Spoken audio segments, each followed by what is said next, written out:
Hello and welcome to another edition of Breakfast Club from fantasyfootballscout.co.uk. Today I'm joined by David and Mark to look ahead to Gameweek 16's approaching deadline. Mark, first of all, how are you? Hello, I'm okay. I'm good. I just realised my power's not plugged in. We know how that goes, don't we? If we start without that, yeah. I'm all good, John T. I'm looking forward to Joe. I'm looking forward to Christmas. Yeah. Looking forward to a less busy Christmas this year because we've got fewer games, so it should be less hectic. But obviously, it's great because there's so many game weeks in a row, and they come thick and fast, and that always means a good chance. If you have a bad game week, you can always follow it up. It is, and it also means the transfer activity is unbelievable at the moment. I haven't got Aubameyang in, but those that did have made he's gone up 500,000 in 6 days. He's going up. Yeah, I've got to say I've been wavering on that. I mean, I like Aubameyang. I had him earlier in the season. I wildcarded him in, if you remember that pretty bizarre wild card, and I can't really go back to him because of that. Although, I'm obviously very, very tempted for the Huddersfield game, and I could have done it, but I resisted that. But yeah, I've been watching his price go up. Rather worried about that, but we'll see how it goes. But extraordinary levels of activity. Unbelievable. And David, how are you? Yeah, not bad. Thanks myself. The kids have been a bit ill last few days, so I haven't had as much chance to sort my team out as usual. But I'm nearly there. I've got 13 minutes left, and I've basically made all the decisions I need to make. Excellent. Well, we'll come to your team shortly, and we'll also come back to you at 11:30 when you're going to do the dramatic reveal of the Bournemouth and Liverpool team sheets there. So we're hoping for some surprises, but obviously hoping that all our players start. So we're not though, are we? We don't want any drama at all. This is broadcasting. We want a bit of, we want a bit of... Every time we've our own personal teams. Yes, David's reveals have been, guess what? It's exactly the team you predicted it's going to be, but there could be some surprises. So, but first of all, let's have a look in detail at your team, Mark. So I'm putting it up on the screen now. And now you have been on an absolute flyer since you made the dramatic decision to get rid of Aguero. You got rid of Aguero, you got rid of him for Kane, and then instead of doing what myself and almost everyone else did, getting Aguero back in, you thought, no, I'm going to get Raheem Sterling in. Although he didn't play that first week, you've just been shooting up the rankings and gone from 150,000 something to top 7,000 at the moment. Yeah, just inside that. I had a bit of a blip I'm expecting a blip this week, to be honest. I think another, hopefully a small red arrow. I'll take that. I think I've got some good weeks to come over Christmas. Looking at rate my team, looking at the fixtures that are coming up.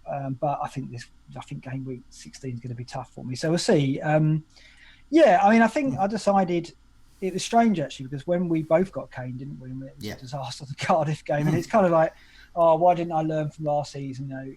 Fixtures with Kane, you look at it and think that's a big score, and he never delivers when you captain him. And I'm not saying he never delivers, but sometimes he lets us down like that. And so it was interesting because I think you immediately went that night. I think went right. I'm going back to Aguero. That's it. I'm never doing that. I was so angry as well because also on the Scoutcast I've been having a pop at Cardiff, shall we say, and I could not believe that a striker of his quality couldn't even tuck away a single goal against them, and he got a card as well. So, and he was playing deep, wasn't he? There was all that about, and more on that in a bit. I think there is something in that, and so I think when you put that on Twitter, I was like, that's interesting because I don't really want to go back to Aguero because I never really wanted Aguero in the first place. I've never really been wedded to him, even when he was at his best. So I thought, well, this is a chance here. If everyone's doing what Joe's doing, and I think they probably are, they're going back to Aguero, then there might be the time to take a punt on Sterling. And I looked at it, I don't think it's that much of a punt because he just hasn't started the season because of the World Cup, of course. And when he has played, he looked pretty useful. And I think points per match, he'd only played a small sample of games. So I thought, well, it's worth it. 5% ownership.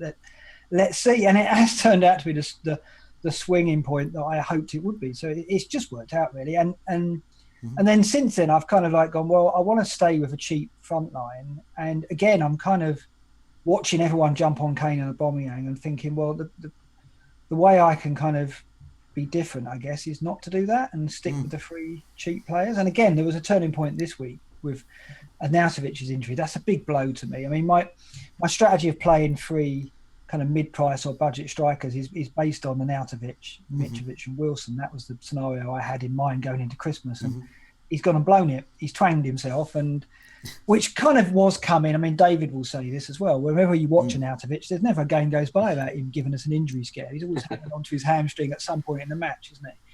This time it do for him. And so now I'm kind of like, is my strategy going to work? I've got doubts now because I've gone back to Jimenez, and I'm not totally convinced with the front three now as I would be if I had an out. You've got the same setup. You've got that same kind of plan. The plan's still there, and I think Jimenez is your last chance of that. Really, you've got the three kind of fit, good strikers in that category. I mean, aside from them, you're starting to get down to the likes of Rondon, who might be good for the game week, but. Exactly, that reaction is you don't want to be. I was actually very close to getting Rondon. It was obviously on Tuesday night. Now it's going down, I believe, and I was sitting there thinking, Rondon stats wise looks very impressive, but it's not the first time we've seen that from Rondon. He has, because he gets so many chances in the air, his shot count goes up, and shot count in the box goes up. And but it's Newcastle, isn't it? And Newcastle aren't an attacking team. Yeah. Even if stats say they have been stronger. But it might hurt me, but I just thought unlike me this season, I've kind of went with a sensible route and gone back to Jimenez. Now, Jimenez punished me in the week because I got rid from Mitrovic, and then I lost 4 points because of that. And I kind of, rather than rage and go, right, I'm not getting you back, I actually went, fair dues, you proved me wrong, I'll get you back in. And kind of I took him to one side, apologised. Yeah. And I think, and there's talk that Wolves are going to sign him permanently, and the fee is like 34 million. So we're now talking about a 34 million pound striker, apparently. So I don't think getting Jimenez back in is a crab-like move, should we say? It's dullard, but probably. I don't know. It keeps the structure fine. But why didn't now in previous seasons, particularly last season, Kane was your man. He was your default. If Kane's on form, you get him in, you captain him. Why? Yeah. How hard was that to avoid Kane? Was it quite easy this time? Very hard. I mean, I'm in one of the bedrooms now. I'm not in the bedroom with the Harry Kane duvet down the hallway, but. Yeah, it's he's my favourite player, which is weird because if I have a Premier League team, it's Arsenal. But Kane is probably my favourite fantasy player because he's kind of like such a roller coaster with him. He'll either get you 2 points against Cardiff or a hat-trick against Chelsea, won't he? He's one of those players who, when you watch a game, you're always hopeful of something. A bit like Hazard in that respect, but he can frustrate. But this season, I don't know about Kane this season. I've been watching him very closely, of course, because I'm always like teetering on the brink of getting him in. But I did, obviously turn to the members area, as I often do. And I don't know if anyone's done this, but I did a touch map on Kane game weeks 1 to 15 last season compared to this. And all the talk of him playing deeper, you've only got to look at that touch map. If you look at the last 15 game weeks of last season compared to the first 15 of this, the first 15 of last season, the first 15 of this, he is receiving the ball so much deeper for Spurs and seeing less of it around the box, where obviously from range, that's where he can be dangerous. He's getting touches in the box, not as many as well. But I just think he's coming deeper a lot more. And I think now that Son is busy and Son looks on it, I think that could continue. I think, Son and Ali and Ericsson and Moura could be doing the running beyond him a bit more. So he might prove me wrong, and I kind of hope he does because he's my favourite player. But I just not in a hurry yet to get Kane. I've yet to see him do enough to convince me. I think he's got 2 double-figure scores, so I'm scared of him, but I'm not petrified. I'm just scared. The reason I got him in was because I just noted a change, and I looked at his position maps as well and where he was, and I agree. I was just thinking, and that I was scarred by that Cardiff match as well. But then I looked at where Kane should be in terms of the underlying stats, and also in the last 4 game weeks he has played further forward. He is getting better service from Ali and Ericsson and Son, and as well, and where you want to see Kane is top of, like when you look at shots over the last 4 game weeks or shots on target, shots in the box. You really want to be Kane. You see Kane up there amongst Salah and Aguero, that type of thing, and lo and behold, there he was. He was right up at the top there for all of those metrics, and I just thought, I think he's coming into some kind of form here, and he's also doing that thing he does in the social media, things coming out where, I'm feeling at my best, I'm ready to, take on Aubameyang's, get the golden boot race. He's starting to talk about golden boot race already, and when Kane starts doing that, he's in Kane mode, where he thinks he's going to get a hat-trick every game, and I don't know, that's what I'm thinking with that. But I must admit though, because we were talking about it on the Scoutcast, and one of the point Andy made that was quite good, because we were talking about captaincy, and I was saying problem I've had with the captaincy is I've captained really good captains most of this season, Salah and Aguero, but I haven't captained great captains. And he was saying that obviously Sterling has proved himself to be a great captain. Your rank at the moment proves that he's a great captain, not a good captain. He's better than that. And his feeling was that he wasn't sure about Kane, whether Kane's going to be a good captain or a great captain. And if he's going to be a good captain, and if people like me captain him rather than say Sterling, then I'm kind of like a lab rat. I'm back to where I was at the beginning of the season.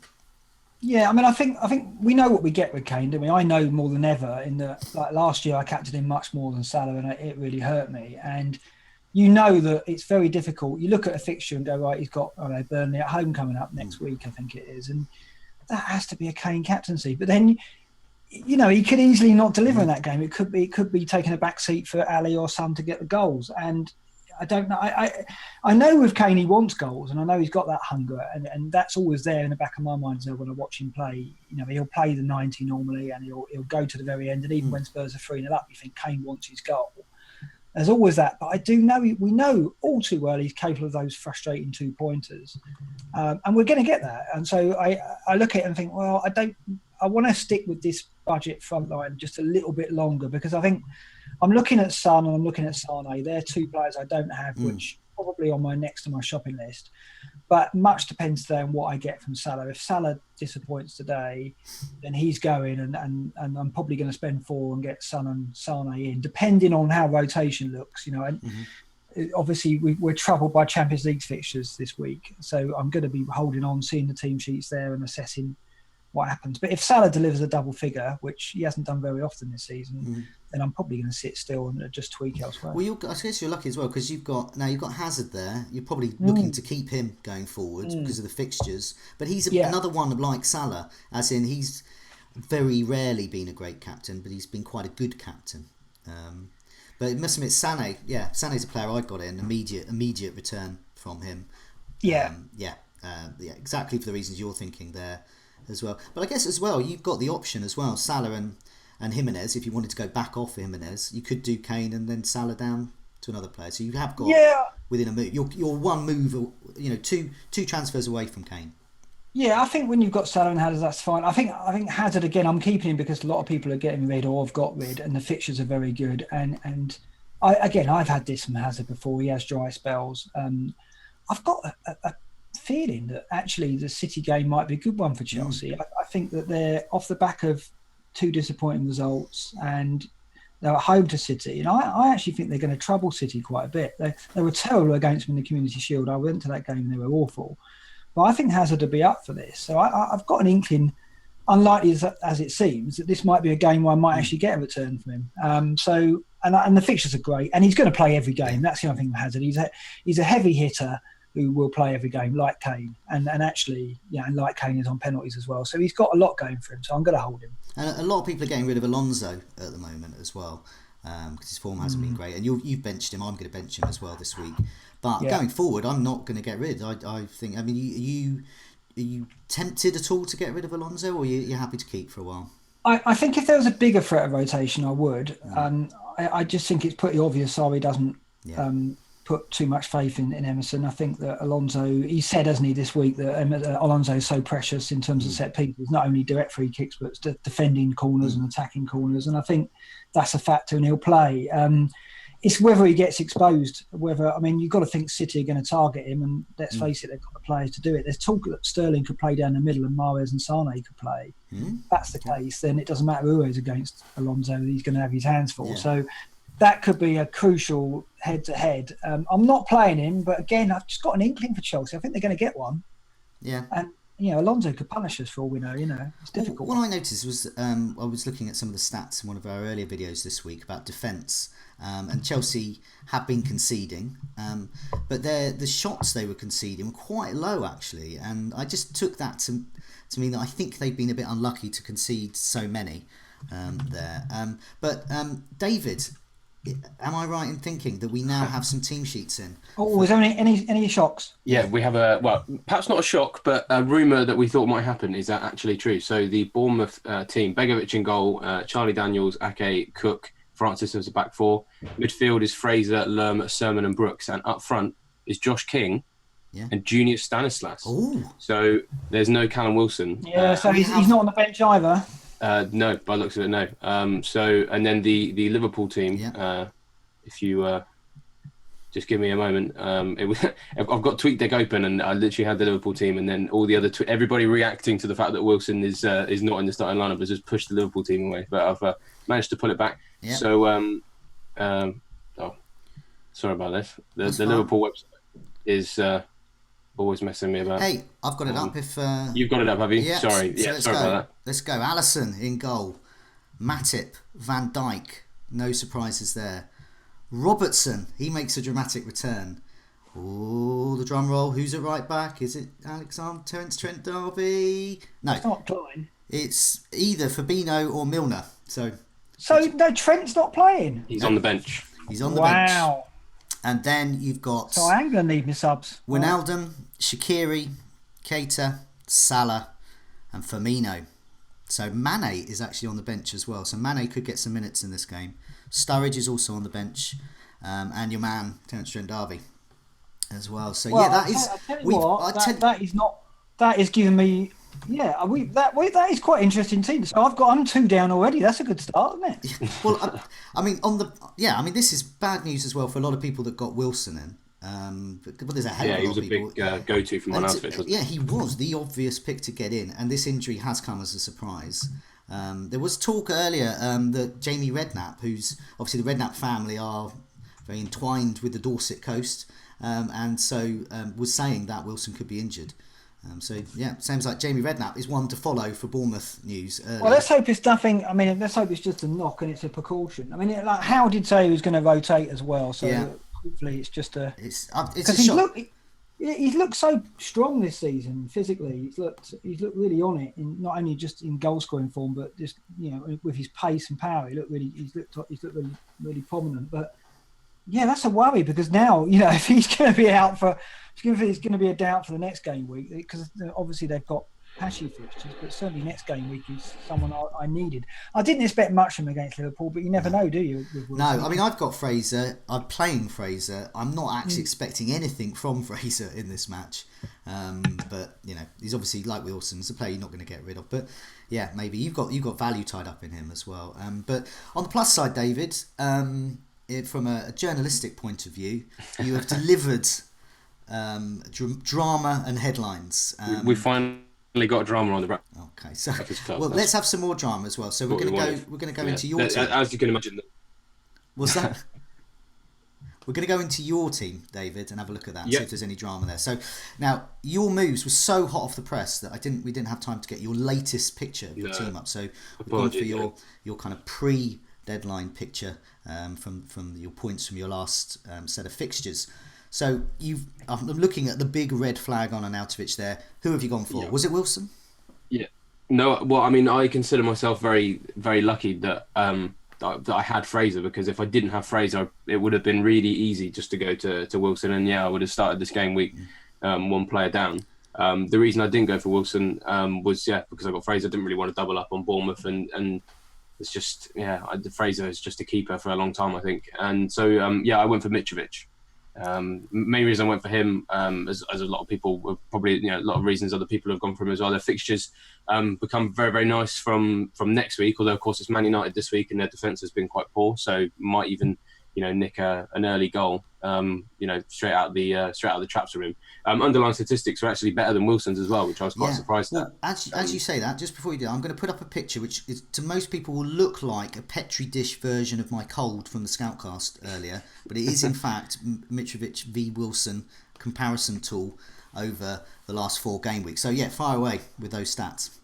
Yeah, I mean, absolutely. As you can see, it's just effectively it just comes down to just a greater volume of shots, which is nice. I mean, really, it's kind of a return to what we had at the start of the season, where he was just up there with Aguero's and what we expect from Kane in that kind of bracket of players who they're just shooting all the time. Bearing in mind that he's obviously the talisman there. I can't really see him being rotated too much during Christmas. He doesn't really ever seem to be affected by fatigue or anything, and there's not really any competitor for that centre forward slot. So yeah, I mean, it was just a combination of those two things really. I mean, the fact that I could get him for, I think it's 0.3 cheaper than Wilson, potentially get more returns out of him. And then, like I said, with the Christmas period coming up, it's just nice just to have someone I know is going to play. The only downside is that, he could get suspended. He's one yellow card away from a one match, but it was a risk worth taking, in my opinion. It's only one match that he'll likely miss unless he goes full old school Mitrovic and headbutt someone. But we know it's a good move because Mark, you got Mitrovic in last week, and when we see you make a move like you did with Sterling, we start thinking, hang on a minute, what's he know that we don't? And so that we noticed. Well, actually, I've got ITK because my next door neighbour is a Fulham fan actually. So I often tap him up. Yeah. Mind you, he did testing on for me early in the season. We know how that turned out. I spoke to my neighbour, got the scout report off him, went through that with him with a fine tooth comb. He basically, the report I got said that under Ranieri so far, they're getting a lot more support up to Mitrovic a lot quicker. Yeah. I think under the previous regime, Mitrovic it was relied upon for him to hold it up, and they didn't really get players around him and support him enough. And also they were rotating around him quite a lot. He didn't really have kind of consistency in the lineup. It could be that Kamara now is back in the picture. Yeah. Under Ranieri, which would be handy because he could be another budget choice. Obviously not if you've got Mitrovic, but he's on penalties. He's such a focal point, isn't he? I mean, talisman, isn't he? I think talisman's the word, isn't it? And we've said it a lot, and it's a popular phrase now in fantasy. You identify the talismans, and he's definitely Fulham's. And David, do you have a funny feeling that he might get something at Old Trafford? Because I do. Yeah, absolutely. I think he could. I mean, United's defence has been really, really poor this year. I was impressed with them against Arsenal in the sense that they weren't dreadful, but there's just so many things. Just that United defence is all over the place, isn't it? You never know who's going to start in their back three or four any given week. I mean, you could line up with like McTominay and Matic in the back three again, and they'll get bullied. They'll absolutely get bullied by Mitrovic.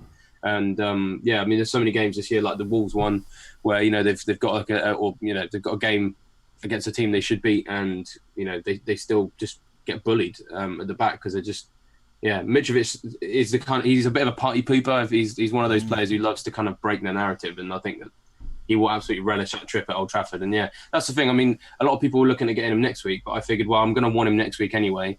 The Arnautovic kind of forces my hand. Anyway, so let's just get him now and just fingers crossed, maybe he'll get something. So I definitely think he could get something. He should have got a goal at Anfield, shouldn't he? I mean, being fair. So I absolutely think. Well, I looked at it when I got him in. I thought Leicester at home. Leicester don't have Maguire. I heard that Morgan had a knock as well. So I thought, well, they're gonna, and they did have to play, a makeshift couple of centre back pairing, and so I thought he might get something there. Didn't really. He got an assist, but it wasn't a big return. I looked at the United fixture and thought, I don't really fear that. I can see him nicking something there. That defence is poor. Yeah, it's been poor.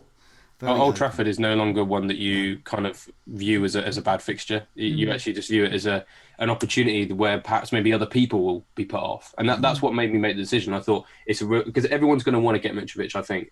Without the Arnautovic injury, I think people would have been looking at Mitrovic for Gameweek 17 anyway. Yeah. This is just like a nice little opportunity just to get in there ahead of the curve. So I think if he does get a goal with Wilson's injury as well, with Arnautovic as well being out, I can see a lot of movement there, especially when people start looking at the fixtures coming up. But if he gets a yellow, of course, that's the end of it. But you've got a pretty reasonable bench there, David. So I mean, I think you can handle Mitrovic. I've benched Alonso this week, which was it felt like a big decision, but it just makes sense to me. I think that as we've kind of already just spoken about, I think they'll cause Chelsea a lot of problems, and I think that they'll play in a way that Alonso won't really have much opportunity to be Alonso. I mean, I guess he's on some set pieces, which I'll be a little bit worried about, but he's the first sub, so I mean, he could come in at this sort of time of year, and maybe some other people get rested. Because you've got Wan-Bissaka, Doherty, Dean, Alonso and Robertson. So some weeks there, you could quite happily play 5 defenders there. I mean, I'm really happy with the defenders I do have. The ones I've started this week are Robertson, Doherty, and Doherty. I think I've said that. We don't say the Doc, it's the Dirty. We just call him Dirty now, don't we? For now. Yeah, The Dirty Doc, yeah, and Dina, the three I've started this week, and a lot of people are now really interested in who I captain because I haven't got one wrong this Yes. year. Next question. Thank you. Yeah. Now, It's on Salah, who are you It's captain? on Salah. Ah. It's on Salah. It was really weird, but with Salah and Kane in my team, I felt like it was last season all over again. You know, because I really couldn't decide. They both kind of had things going for them. I think Kane individually has the better form. Salah, I think, has the better fixture. Both of them suffer from that sort of Champions League looming large aspect, and I'd be more concerned that Salah will have his minutes managed. But I just think Liverpool, they have to keep winning. You know, even though the Champions League is important, I just think that this game away at Bournemouth, they've got to keep the pressure up on Man City, and they'll probably look at this weekend as a big opportunity to do that because they think that maybe Chelsea could do them a favour. I don't think they will, but you know, this is a really important game for them to win. So I think they're going to race out of the traps, try and get 2 or 3 goals in the first hour. And if they do that, Salah will be definitely involved in that because Bournemouth's defensive statistics last couple of game weeks have really tanked. So I think there's a real opportunity for Salah to. And also, it's Daniels playing for Bournemouth. I guess he is at left back, isn't he? Yes, he is. Yeah. I mean, Salah will probably play down the middle. But yeah, Daniels had a torrid time with him last season. He just couldn't control. I remember watching. I didn't have Salah in that game, and I was watching, going like, "Keep him tight, stay tight." And it was awful because he was just letting him come inside every time, and he had a sighter where he cut inside and just put it past the post, I think, or Begovic scored and saved it. And then he did it exactly the same 10 minutes later and scored. And it was very frustrating to watch because Bournemouth couldn't stop him, even though he was kind of telegraphing exactly what he was going to do. I'll come down out the side, slow him down, take him inside and score. And he did it. And I don't, he's probably going to play up the middle today, but I don't fancy Bournemouth keeping him out. I think it's a strange game now, though. I look at it and think, I was thinking I didn't fancy Liverpool clean sheet either, but maybe I do now. Wilson's not playing, which is annoying because I haven't got Robertson, of course. They've got those injuries in midfield as well because Gosling, he's not always starting, but has been in and out of the side, is out. And then obviously Lewis Cook's done this really bad ACL injury, and he's out for 6 to 9 months. And so I mean, Sermon's come into the team. So I mean, Lerma and Sermon are not bad players, but obviously with them just kind of losing a little bit of what they've had in central midfield with those injuries, and of course now Wilson as well, it really isn't a full strength Bournemouth side, and I think that the chances of them being sort of turned over have increased with Wilson and Cook, especially those injuries last couple of days. So it's definitely an opportunity for Liverpool to get a big win. Just before we look at my team, David, can you please remind people how many captain blanks you've had this season? Well, 0 currently, but I don't like to jinx it. No, I don't, because I have gone for the same captain as you. So I'm just going to now copy you for the rest of the season, and let's see if I won't get the 100%, but see if you can get the 100% every week. That'd be fantastic.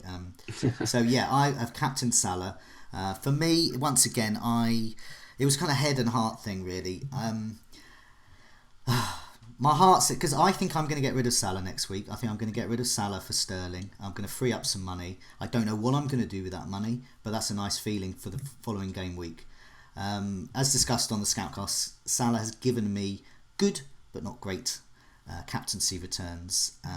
The fixtures aren't as good as they have been, and in a straight shootout between Sterling and Salah, Sterling wins for me, and to be honest, does for a lot of other people, I think. Joe, is there anything Salah could do in the next 2 hours that would change your mind? No, I want him to get a great haul, and this is a farewell. It's getting rid of a player after a good haul like that. I just think Sterling is a better captaincy option for me, and I've also got Kane as well. So it was between Kane and Salah for me this week. Yes, they both got important Champions League matches, but I feel that Kane could possibly come off about 70 minutes or so. I think Salah possibly could as well, but it was down to, as David said, it was just looking at the opposition, and I mean, it's been said a lot on the site and videos this week, but shots in the box conceded last 4 game weeks, there's Bournemouth at the top, 53, and that's 2 more than Burnley, and Burnley are the absolute... Getting ahead of Burnley, for me, that's... If you're ahead of Burnley in terms of any of these types of stats, then you're really not doing very well. So this is it. It's like, Joe, like you, I'm looking at Salah and going, he's probably going to go for me. This is probably his last game for me. But I do worry that he could go mad, and then I'm going to go, oh... I know it's Man United next, and we know what happens when Mourinho comes to Anfield. Yeah, exactly. It's the next fixture. I don't worry about the next fixture as much because the way Mourinho likes it. I know Manchester United don't seem to have the personnel, or the drive that they used to. But I just don't see that as being a Salah Hall game. No, I don't either. But the trouble is, if he does score heavily today, it's going to be difficult for both of us. Because I'm looking at it going, yeah, he's going to go for me as well because of the. But I've got a feeling he could have his best day of the season. If something happens to Sterling, for example, Sterling's the player I want to get in for him. There's no other. It's in my list of midfielders that I think are great, or rather good in Salah's case. Sterling is the top, and I think Salah is there for that sheer consistency. But Sterling's offering that, but explosiveness as well. So that's why I like him as well. And I've got Sané as well, and I want to Man City-ify my midfield much more. I've started to do that in Sky, and as a result, I've been shooting up the rankings there. I know Luke, who's a Scoutcaster Luke, who's an avid really good Sky player, and I think a few weeks back he started doing the same thing, Man City-ifying his midfield. And I think, last thing I heard, he was somewhere around the top 100 in the Sky game, and I think the principles still apply in FPL. Yourself is a good example there with Sterling. I like that, and I like having Kane. Kane's a good. I want to have two options for captains all the time. So elsewhere, I'm benching Alonso, and of course I've got Mitrovic in. Now we've spoken at length about Mitrovic, why Mitrovic is good. We've looked at the Petri dish of their heat maps as well. And another thing that world chess champion Magnus Carlsen also has got in Mitrovic for our Arnautovic. Yeah, he planned that move 14 game weeks ago. He planned it 14 game weeks ago, and he is somewhere around the top 700 in the overall rankings. So not only is he good at chess, I say good at chess, put it mildly, good at chess. He's very good at FPL as well. So if he's doing that, he must know something. But yeah, that's what I'm looking at really there. I'm not going to say I'm happy with my team. Last time I was on here and I said that, I had an absolute stinker. So I'm not happy with my team. I think they're all going to fail. But I'm pleased looking forward. I'm looking forward to getting Sterling in at last. So I changed my bench order at the last minute, and I think I put Murphy first sub now. Okay. Because I just thought I'll go for it then. When I heard Wilson was rumoured to be out, I swapped it around again, and I think I've got Alonso second sub coming on for. I can't see Trent coming on if he's on the bench. No, come on. No, unless it's an injury. That's it, like there was against Burnley. Yeah, I'm not optimistic about this game week. I don't think I'm going to have a good one. I don't think many people are going to have a big score. No. It's all going to depend on Aubameyang, isn't it? Really. No, and I think Salah will be very well captained, so it kind of negates the value. Those two. Yeah. But I mean, I suppose Aubameyang's at the stage now where his effective ownership in the top 10k is actually looking quite good. Him and Kane had a huge swing in their favour last week, as we saw with Ragaboli's analysis that he did, and a lot of that was away from Salah. So it's a big week because we're all captaining Salah, and we could end up being the people that benefit from everyone moving away. But at the same time, I haven't got any Arsenal cover, and I am worried about that game. Yeah, I think essentially this game week will probably come down to Salah captaincy. Part of me, my gut is that will be as high scoring as perhaps. Yeah. I mean, we'll see. We'll see how it goes. But I mean, part of me thinks that Arsenal game won't be as high scoring as some people think. But I don't know. Yeah, there's a reason. Obviously, lots of people want Aubameyang. So I mean, they can't all be wrong. I mean, I would say if I had Aubameyang, I'd captain him. And people have said, who should I captain? People have asked me on Twitter and things. The thing is with him, and we had it at the start of the season, and Lacazette will play down the middle, I think, and Aubameyang will be left. And it's just, he has delivered from that position, we know. But it's just something, and I don't like the idea of spending 11 million on a striker playing out on the left. Even though I've got Hazard, who's a midfielder for 11 million playing out on the left. But you know what I mean? It's just something about that puts me off. Well, I don't know. Once again, I sometimes look at playing the Sky game as well as FPL can be quite interesting because sometimes you make moves in a particular game. So, for example, in the Sky game, I've had Aubameyang for I think it was Hazard was rumoured to be injured or about 3 or 4 game weeks ago, and I got him out for Aubameyang because you can move a midfielder to a forward, and it's sort of a temporary move. And I haven't looked back really. Aubameyang has delivered. He keeps delivering. He's going to be my captain today in the Sky game as well. And I think if you've got that try, I think on paper if he's going to start, I don't. If you saw the Arsenal Leicester game, Aubameyang scored 2 identical. I think it was that game. Scored 2 identical goals, tap-ins coming in from the left. And he's kind of made light of it on social media about, you know, not all my goals are tap-ins, but a hell of a lot of them are. But that's fine. I mean, Gary Lineker made a healthy living out of it. Michael Owen. Yeah, Michael Owen. It's tap-ins, just running into the box, being Ruben Van Nistelrooy, right place, Chicharito, loads of people right time. But I think time is catching up with us. We've got to hopefully when the game updates, I hope both of you do what I do and immediately set up your team for the following week. I'll definitely do that because I think next week's going to be better for me. So I'm all looking ahead. I'm kind of dismissing this one as a meh, unless Salah goes crazy, which I hope he does. But we'll see. It could be a fond farewell from Salah from me. Speaking of farewells, goodbye, Mark, and goodbye, David. Thanks so much for joining us. Thanks for having me. Yeah, cheers, guys. Good luck with the game week. Cheers, bye now. Bye. Good luck, everyone.